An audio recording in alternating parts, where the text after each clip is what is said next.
എല്ലാ കൂട്ടുകാർക്കും സേവ് കുക്കിങ്ങിലേക്ക് സ്വാഗതം. ഞാനിന്ന് വന്നിട്ടുള്ളത് ഒരു സ്പെഷ്യൽ ചായയുടെ റെസിപ്പി ആയിട്ടാണ്. നമ്മൾ ഡെയിലി വീട്ടിൽ ചായ ഇടുന്നവരല്ലേ, നമ്മളൊരു ദിവസം ഇതുപോലൊന്ന് ചായ ഉണ്ടാക്കി നോക്കുക. അതിനു മുമ്പ് എൻ്റെ ഈ വീഡിയോ ഇഷ്ടപ്പെട്ടാൽ ലൈക്ക് ചെയ്യാനും ഷെയർ ചെയ്യാനും ചാനൽ സബ്സ്ക്രൈബ് ചെയ്യാനും മറക്കരുത്. അപ്പോൾ ഇതെങ്ങനെയാണ് ചെയ്യുന്നതെന്ന് നോക്കാം. ആദ്യം ഞാനൊരു പാത്രത്തിനകത്തോട്ട് ഒരു ഗ്ലാസ് വെള്ളം ചൂടാക്കാനായിട്ട് വെച്ചിട്ടുണ്ട്. വെള്ളം ഒന്ന് ചൂടായി വരുമ്പോഴത്തേക്ക് ഇതിലേക്ക് 1 ടീസ്പൂൺ ഇഞ്ചി ചേർത്ത് കൊടുക്കണം.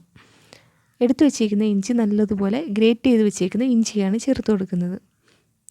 ഇനി ഇതിലേക്ക് നമുക്ക് ഏലക്ക ചേർത്ത് കൊടുക്കണം. ഞാനൊരു 3 ഏലക്ക ഇതിനകത്തോട്ട് ചേർത്ത് കൊടുക്കുക. അതൊന്ന് ചതച്ചിട്ടുണ്ട്, നന്നായിട്ട് പൊടിച്ചിട്ടില്ല. ചതച്ച ഏലക്കയാണ് ചേർത്ത് കൊടുക്കുന്നത്. ഇനി ഇതിലേക്ക് മിൻറ്റ് ലീഫ് ചേർത്ത് കൊടുക്കണം. അതായത് പുതിനയില, ഒരു 3 പുതിനയില ഇതിനകത്തോട്ട് ചേർത്ത് കൊടുക്കാം. എന്നിട്ട് ഇതിലേക്ക് 1.5 ടീസ്പൂൺ തേയില ചേർത്ത് കൊടുക്കണം. എന്നിട്ടിത് നന്നായിട്ട് തിളയ്ക്കണം. തിളച്ചതിന് ശേഷം മാത്രമേ പാൽ ഒഴിച്ചു കൊടുക്കാവൂ. ഇത് നന്നായിട്ടൊന്ന് തിളച്ച് വരുന്നുണ്ട്. എന്നിട്ട് ഇതിലേക്ക് നമുക്ക് പാൽ ചേർത്ത് കൊടുക്കണം. നല്ലതുപോലെ തിളച്ചതിന് ശേഷം മാത്രമേ പാൽ ചേർത്ത് കൊടുക്കാവൂ. ഞാനൊരു 1.5 ഗ്ലാസ് പാൽ ഇതിനകത്തോട്ട് ചേർത്ത് കൊടുക്കുകയാണ് ചെയ്യുന്നത്. പാലൊന്ന് ചേർത്ത് കൊടുത്തിട്ട് നന്നായിട്ട് ഇത് തിളയ്ക്കണം.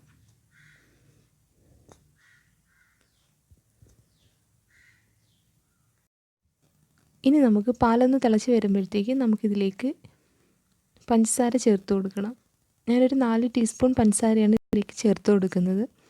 എന്നിട്ടിത് നന്നായിട്ടൊന്ന് ഇളക്കി കൊടുക്കാം. പഞ്ചസാരയൊക്കെ അവരവരുടെ ആവശ്യത്തിനനുസരിച്ച് വേണം ചേർക്കാൻ. ചില ആൾക്കാർ മധുരമില്ലാത്ത ചായ കുടിക്കുന്നുണ്ടല്ലേ, അപ്പം പഞ്ചസാര ആവശ്യത്തിനനുസരിച്ച് ചേർത്ത് കൊടുക്കുക. ഈ ചായ ഒന്ന് തിളച്ച് വരുമ്പോഴത്തേക്ക് നമുക്ക് ലോ ഫ്ലെയിമിൽ 5 മിനിറ്റ് നന്നായിട്ട് തിളപ്പിക്കണം. ഫ്ലെയിം കൂട്ടി വെക്കരുത്, കുറച്ച് വെച്ചിട്ട് വേണം 5 മിനിറ്റ് വീണ്ടും തിളപ്പിക്കാൻ. അപ്പോൾ ഏലക്കയുടെ, ഇഞ്ചിയുടെയും ആ പുതിന ഇലയുടെയൊക്കെ ഫ്ലേവർ ഈ ചായക്കകത്ത് നന്നായിട്ട് ഇറങ്ങും. പിന്നെ ഈ ചായ ഇടുമ്പോൾ ശ്രദ്ധിക്കാനുള്ളത്, കൂടുതൽ പുതിന ഇല ചേർക്കരുത്. ഒരു ഗ്ലാസ് ചായക്ക് 1 പുതിന ഇല മാത്രമേ ചേർക്കാവൂ. അതനുസരിച്ച് വേണം നിങ്ങൾ പുതിന ഇല ചേർത്ത് കൊടുക്കാൻ. ആ തേയിലയുടെ കടുപ്പൊക്കെ ഇറങ്ങി നമ്മുടെ ചായ ഒന്ന് വറ്റി വരും.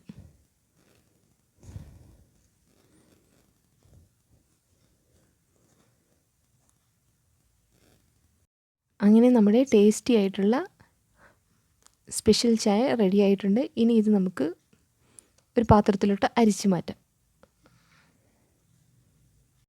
നമുക്ക് ഈ ചായ കപ്പിനകത്തോട്ട് അരിച്ചു മാറ്റാം. അരിച്ചതിന് ശേഷം ഒരു പ്രാവശ്യം ഒന്ന് നല്ലതുപോലെ ആറ്റിയതിന് ശേഷം മാത്രമേ ചായ ഗ്ലാസ്സിനകത്തോട്ട് ഒഴിക്കാവൂ. ഈ ഗ്ലാസ്സിനകത്തോട്ട് ഒഴിച്ചു കൊടുക്കുക. അതിന് ടേസ്റ്റ് ആയിട്ടുള്ള സ്പെഷ്യൽ ചായ റെഡി ആയിട്ടുണ്ട്. ഇതെല്ലാവരും ഒന്ന് ട്രൈ ചെയ്ത് നോക്കണം. എന്നിട്ട് ഇതിൻ്റെ ഫീഡ്ബാക്ക് അറിയിക്കണം. എൻ്റെ ഈ വീഡിയോ ഇഷ്ടപ്പെട്ടിട്ടുണ്ടെങ്കിൽ ലൈക്ക് ചെയ്യാനും ഷെയർ ചെയ്യാനും ചാനൽ സബ്സ്ക്രൈബ് ചെയ്യാനും മറക്കരുത്. Thank you.